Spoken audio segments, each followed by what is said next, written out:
This is the best-selling card game in the history of the world. There are more than 75 billion Pokemon cards on Earth, about 9 for every human alive. It's older than most of the people who play it, and yet almost nobody knows where it came from, how the game truly works, or why one piece of this cardboard just sold for $16 million. So today, the complete story. Every era, every rule, every legend, from a Japanese studio in 1996 to the biggest hobby on the planet. This is Pokemon. But before the cards, understand the engine. Because Pokemon cards never had to sell themselves. A cartoon did it for them. Every single morning, kids watched Ash chase the same monsters that were printed on the cards in their backpack. The show, the video games, and the cards all pointed at each other, feeding one giant loop. That flywheel, screen to shelf to schoolyard, is the reason a card game became a childhood. No trading card game before or since has ever had a machine like it. So where did the cards themselves begin? October 20th, 1996, in Japan. A studio called Creatures Inc. takes the battles from the Pokemon video games and turns them into cards, pushed by a lifelong card game nerd named Tsunekazu Ishihara. And here's the twist most fans never learn. When it reached America in early 1999, Nintendo didn't publish it. Wizards of the Coast did, the exact same company behind Magic the Gathering. They ran it for years, reportedly out-earning Magic itself, until the Pokemon Company took the reins in 2003, and never let go. Now the game. Each player brings a 60-card deck and sets aside 6 cards face down, your prize cards. Knock out one of your opponent's Pokemon, take 1 prize. Take all 6, you win. But that's just one of 3 ways to win. You also win if your opponent has no Pokemon left in play. And the sneaky one, if they ever have to draw from an empty deck, they lose on the spot.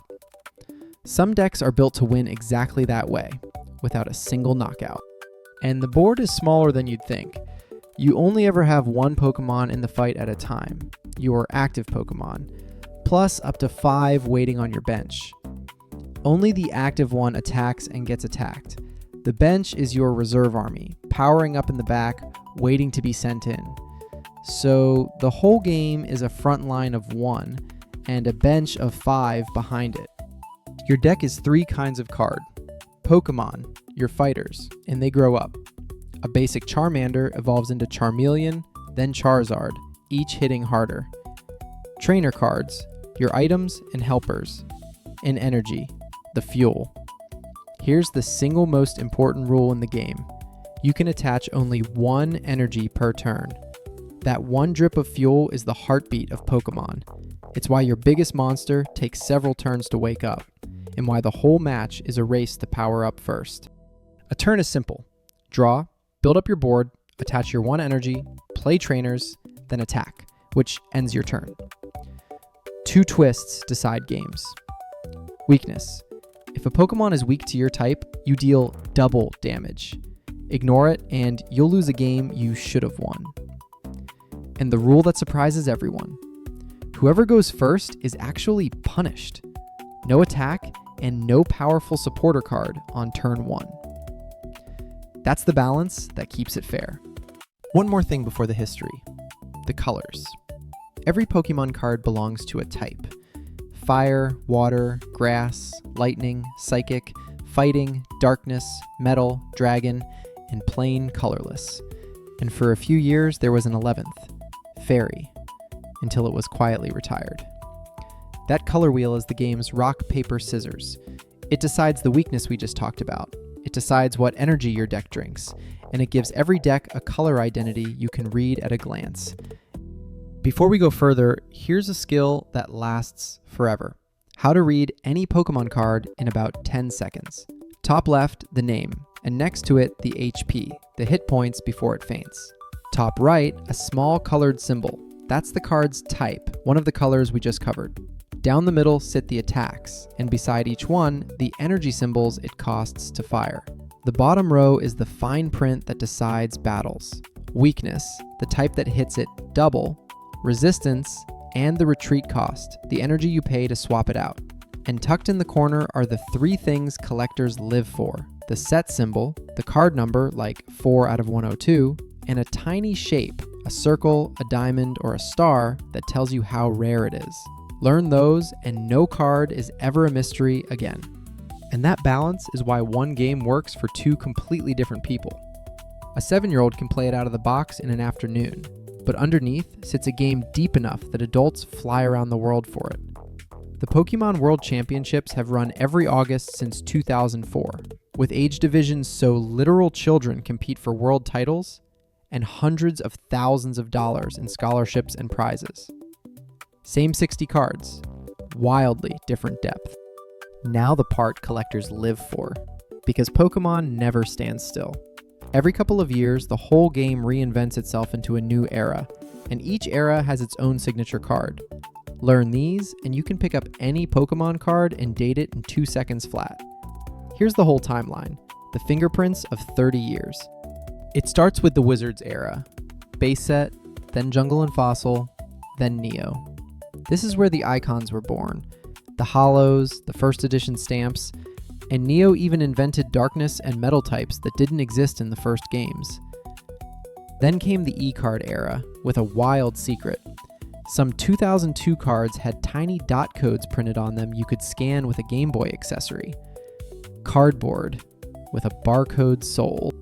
Then the power creep parade begins, and each era stamps a new letter on its best cards. EX cards and gold stars. Level X, the first full art cards. Mega Evolution.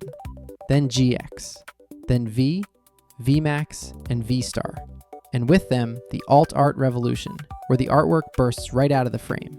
Then Modern EX again, plus illustration rares.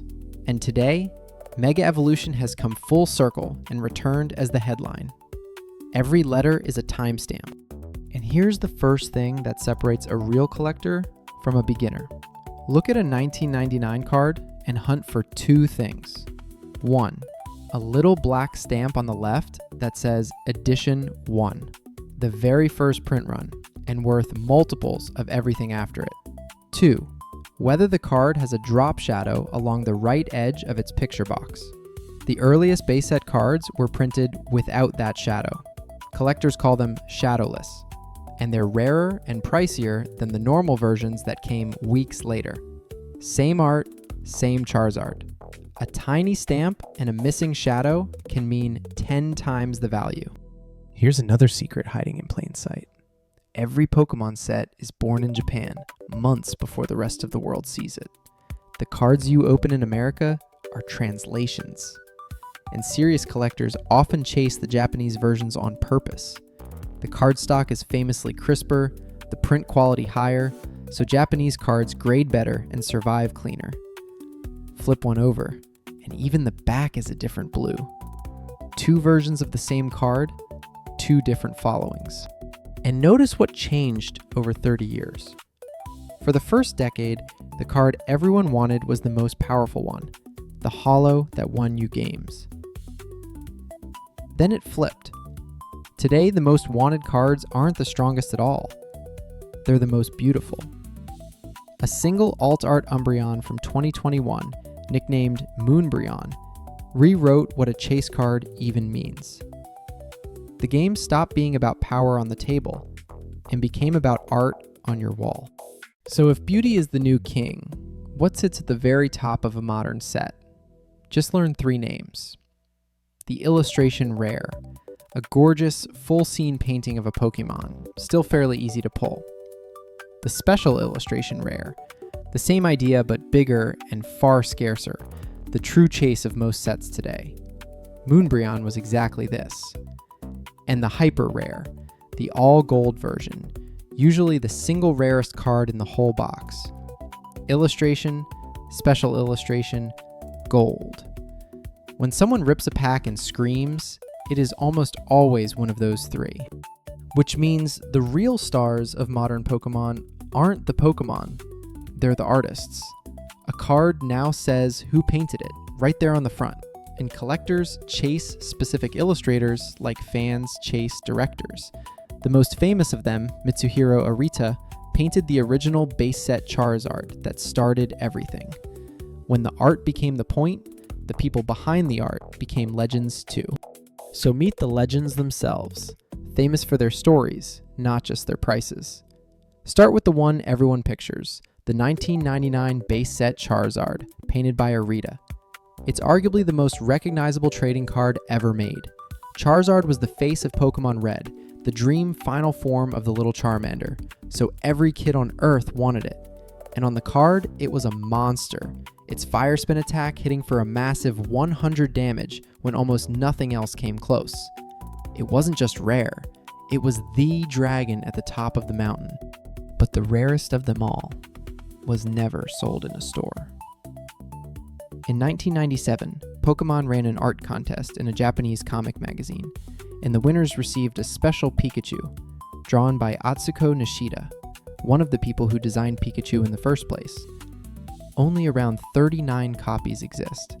And look closely. Where every other card says Trainer, this one says Illustrator.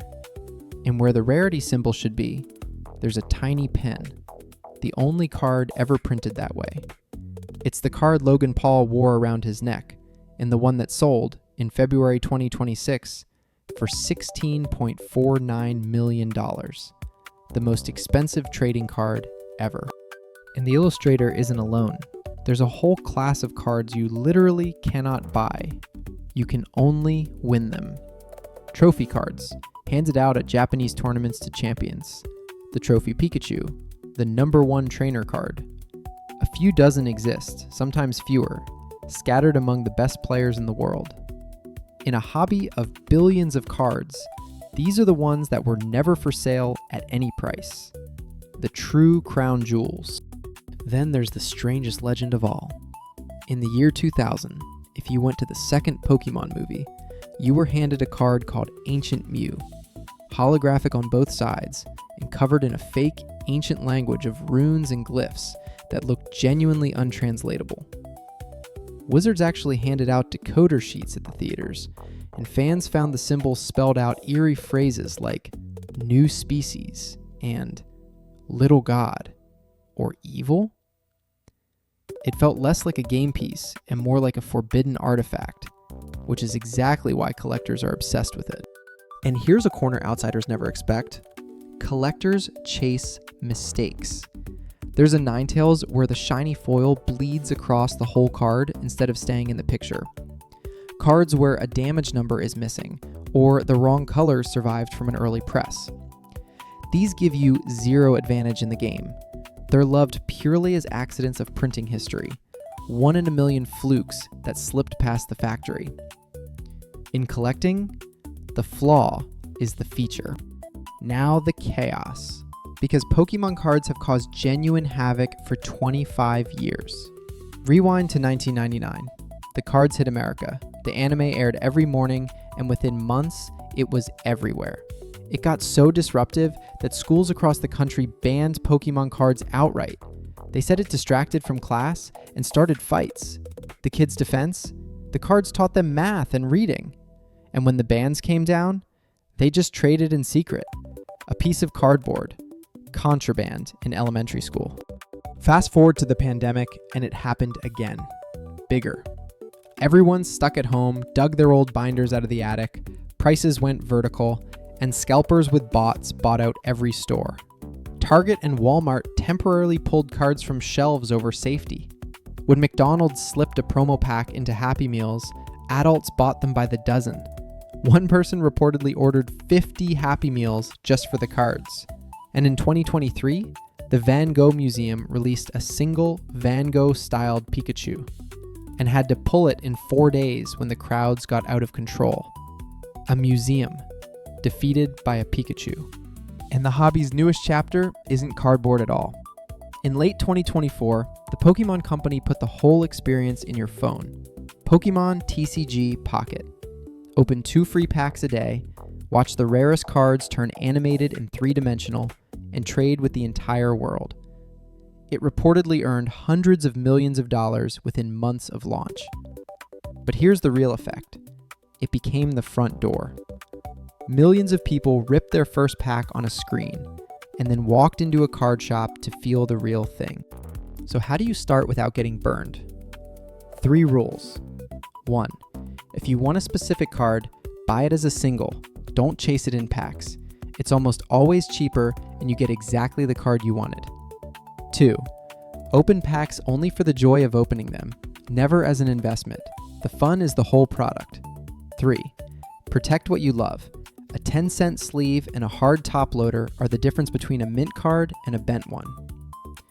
Pick a current set that speaks to you, buy from a local card shop or a trusted site, and collect what you genuinely think is beautiful. That is the entire secret. So why does Pokémon sit on top and never move? 3 reasons. Scale. Over 75 billion cards, and stores say it's their bestseller by a mile. Brand. Pokémon is the best-selling entertainment franchise of all time, so the cards ride the biggest media machine on Earth. And the secret weapon? It's 2 hobbies in one, a serious competitive game and a collectible. And most people with a shoebox full of cards have never played a single match. The players and the collectors together are unstoppable. Add the fact that it's simple enough for a child, deep enough for a champion, and nostalgic enough to pull a grown adult right back to being 9 years old, and you have something almost nothing in entertainment can do. Which makes this year historic. On February 27th, 2026, Pokémon turned 30. And to celebrate, the card game is doing something it has never done in 3 decades. The 30th celebration set launches worldwide in every country on the exact same day, September 16th, 2026. Every single card in it is foil, even the basic energy, and every pack gives you a Pikachu drawn from 30 different illustrations. 30 years in, the biggest card game on Earth is still writing new chapters. So that's Pokémon. Born in a Japanese studio in '96, raised in America by the Magic Company, sold by a cartoon, banned from schools, worth millions, and grown into 75 billion pieces of the most beloved cardboard on the planet. If this made you want to dig out your old binder, go do it, and tell me in the comments what your very first Pokemon card was. Next episode, we take on the game that started all of this, Magic the Gathering. Drop a like, hit subscribe, and I'll see you there.